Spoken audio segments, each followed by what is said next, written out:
يوجد في أوروبا صراع هوية، وصراع الهوية طال الحديث عنه منذ أيام تشكيل الاتحاد الأوروبي. وكان الحديث عن أنها هوية علمانية يهودية مسيحية، فطرح الإسلام أصبح جزء من أوروبا، وهناك الملايين ليس من المهاجرين، من الأوروبيين المسلمين، بل دول فيها غالبيات مسلمة. فألا تكون الثقافة الإسلامية جزء من هذه الهوية؟ وهذا الخلاف حول الهوية، هذا الارتباك حول الهوية إلى اليوم لم يحسم.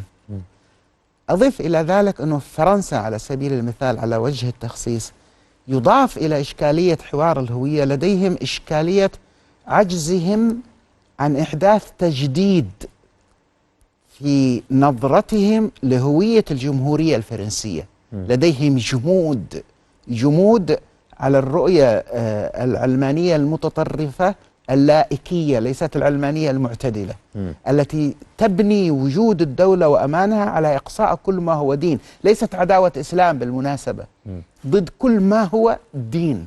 حتى أن إحدى القرى الفرنسية، قرية صغيرة، أهلها يعني متمسكون بالمسيحية الكاثوليكية، يعني ليسوا ملحدين كما هو منتشر. فأحبوا تكريم البابا الراحل الأسبق جون يوحنا الثاني، فعملوا تمثالا في ميدان هناك. فقامت الدنيا ولم تقعد في فرنسا كيف يسمح برمز ديني في ميدان عام. طيب احنا بلديتنا اللي احنا منتخبينها أقرينا، لا، هذا ضد دستور الجمهورية الفرنسية التي تمنع أي رمز ديني.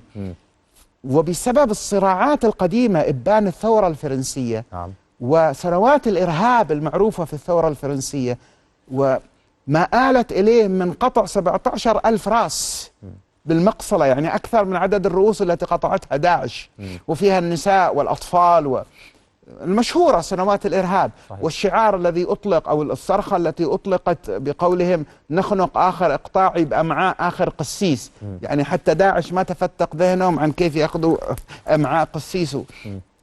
هذه الحالة من التشنج الموجود لم تستطع فرنسا بالرغم من تجاوزها لمرحلة الإقطاعية وسلطة الكنيسة، إلى الآن لم تقف تحبس أنفاسها وقليلا لتقول نحن الآن في عالم جديد، في القرن الذي يسمى 21. لا توجد عقلية متفتحة تقبل أن أكون متعصبا ضد كل ما له علاقة بالدين. زاد على ذلك وجود عدد كبير من المسلمين. فرنسا احتاجت في البداية إلى وجودهم في الحرب العالمية الأولى والثانية كعمال، ثم عدد من الذين هاجروا إلى هناك وارتحلوا، وأعداد كبيرة من الفرنسيين الذين أسلموا. فنشأت إشكالية ثالثة في داخل فرنسا عن كيفية التعامل مع هذا التنوع. هل نقبل مفهوم التنوع الذي الليبرالية تطالب به؟ نعم. شوف أنا شيخ وأقول لك الليبرالية تطالب بالتنوع. هم يرفضون، يمارسون الإقصاء. لا، تنوع مرفوض.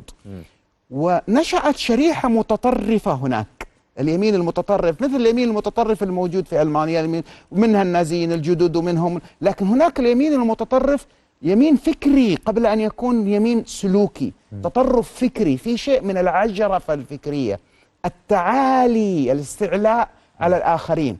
أنت ستعيش عندي في فرنسا وتأخذ جنسيتي، لن نحترم كونك مواطن فرنسي إلا أن تلغي هويتك، تلغي ثقافتك، تلغي فكرك، وتذوب في أتون فكرة الجمهورية القديمة العتيقة التي نرفض أن نجدد فكرها. هذا أوجد نوع من التصلب. طبعا في أعداد كثير من العقلاء الفرنسيين يرفضون هذا التصلب، ودخلوا في صراع شديد مع هذا التصلب. هذا الصراع أخذوا يدافعون فيه عن حقوق الفرنسيين الآخرين، التشكيلة الموجودة في أن يحترم التنوع لديهم. حتى ابتلينا نحن هناك في فرنسا بوجود مسلمين متطرفين.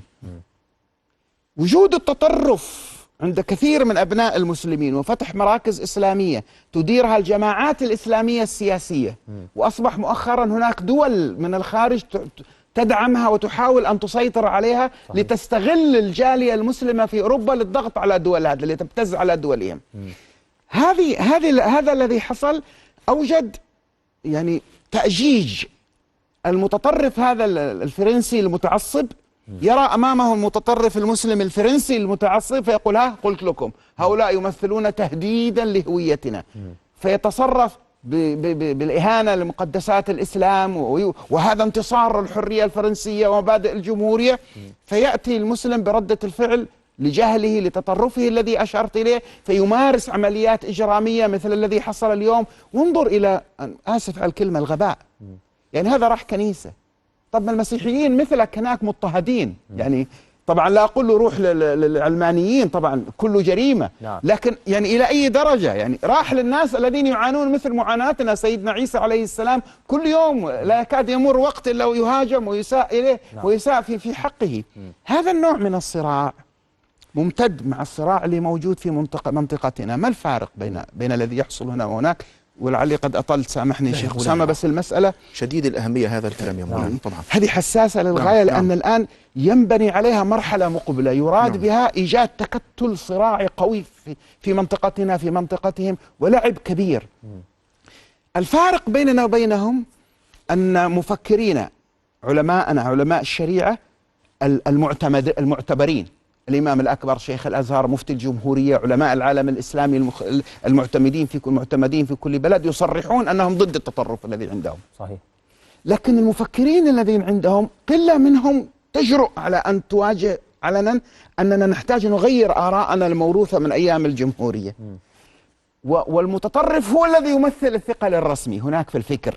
نحن ناقشنا مجموعة من أساتذة السربون ونقاش طويل مع شيخنا الشيخ محمد سعيد رمضان البوطي، رأينا هذا جليا. عجرفة، ولا يمكن أن تراجعني وتطالبني أن تغير كل شيء، أنا لا أقبل. بينما الذي عندي يقول هؤلاء على باطل، المتطرفين الذي عندي.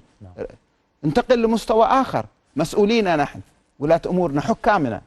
تنظر فترى مثلا الرئيس هنا في مصر منذ أول سنة تولى فيها تكلم أننا نحتاج إلى التجديد. نعم، تجديد الخطاب الديني، وكلام عمل ضجة كبيرة. صحيح. ملك المغرب عمل مشروع كبير هناك واشتغل عليه. في الإمارات، في السعودية، المراجعات في كل مكان، بل حتى أن بعض مسؤولين تطرفوا في هذا الموضوع إلى الحد الذي سمحوا فيه لبعض غير المتخصصين أن يعبثوا حتى بالثوابت. لكن الشاهد هنا ما هو؟ أن لدينا قرار لمواجهة الإشكالية، بينما هناك عندهم لا. الذي عندهم المسألة تدخل ضمن اللعبة الانتخابية. نعم. انتخابات مقبلة في فرنسا، وتحصل كارثة مثل كارثة الذبح هذه التي حصلت. إما أن يقف هذا الرئيس الموقف الجبان الذي وقفه، الموقف الجبان، أنا أتكلم عن الذوات، الموقف الجبان الذي وقفه بأن يزايد على اليمينيين الذين يحاولون انتزاع الحكم منه في الانتخابات. فتأتي الانتخابات فهم كيف التطرف، فبدأ هو يتكلم بلغة المتطرفين الذين عندهم. نعم. عوضا عن أن يقابل التطرف. نحن عندنا قياداتنا واجهت التطرف، قياداتهم تماهت وزايدت على التطرف. حتى ماذا تفعل؟ حتى تثبت ما لديه. هذا حصل في الدنمارك من عام 2006، ونحن ذهبنا إلى الدنمارك ورأينا نفس المسألة. لا أطيل عليك أكثر من هذا، ولعل نعود إلى الجزئية هذه أثناء النقاش.